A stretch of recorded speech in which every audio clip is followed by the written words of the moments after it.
Ang mga alaala ng pang-aabuso noong siya ay musmus pa ang bumalot sa kaisipan ni Fina.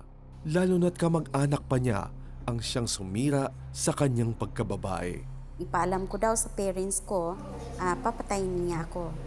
So dahil bata pa ako noon, natakot ako. So ang nakakaalam lang nito ang mga best friend ko.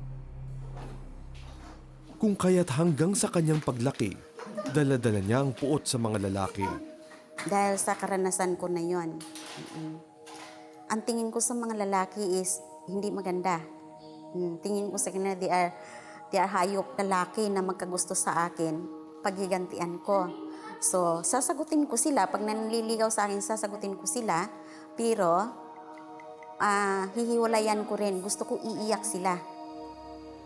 Matapos makapagtapos ng kolehiyo, sinubok ni Fina na makapagtrabaho bilang medtech. Ngunit tila mapagbiro talaga ang tadhana at hindi siya pinalad. Nabigo siyang matulungan ang kanyang mga magulang. Hindi ako nakahanap ng trabaho, so nag-apply ako bilang katulong din doon sa may isang mayaman at naging mayordoma. Natigil ang pang-aabuso at itinago niyang sikretong ito.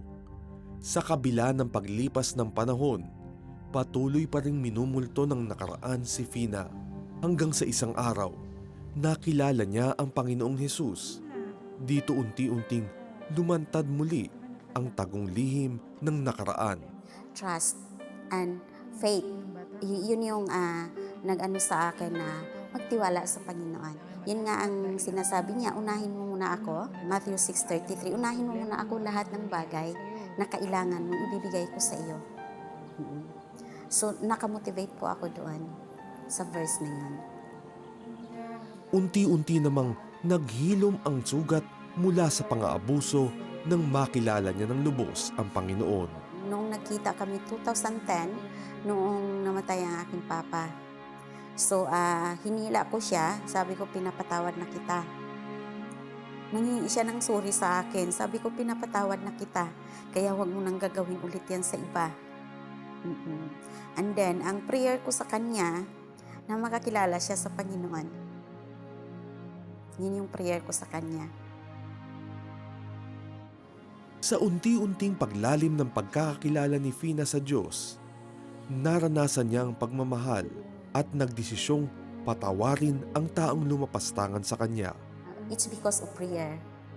At hindi lang ako ang nagpi-prayer, marami. Yung mga best friend ko, yung mga nagmi-minister sa akin, nagpi-pray din. It's because yun ang prayer request ko.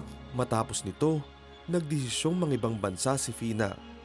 Di lamang upang kumita ng mas malaki, kundi upang mas magkaroon ng pagkakataon na paglingkuran ng Panginoong Diyos sa pamamagitan ng pagtulong sa mga kapwa OFW niya sa Singapore.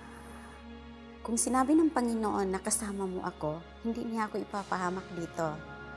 So nandoon yung salita ng Panginoon ang nag-motivate sa akin na tatanggapin ko ito dahil ito yung makapagbigay sa akin ng time. Dahil ang inihiling ko sa Kanya para makapagsilbi ako sa Kanya ng na unlimited is time. Matapos ang naranasang pagmamahal sa Diyos, nakapagbibigay si Fina ng tamang direksyon sa mga nakikilala niyang kababayan sa Singapore na nakakaranas ng kaparehong dilubyo sa kanilang buhay. Mula noon hanggang ngayon, tanging sa Panginoong Diyos umaasa si Fina. Dahil para sa Kanya, tapat ang Diyos sa lahat ng pagkakataon. Pananampalataya ko sa Kanya ay nanggagaling sa Kanya. Ang kalakasan ko ay galing sa Kanya. He is the source of my strength, everything, and He is my sanctuary.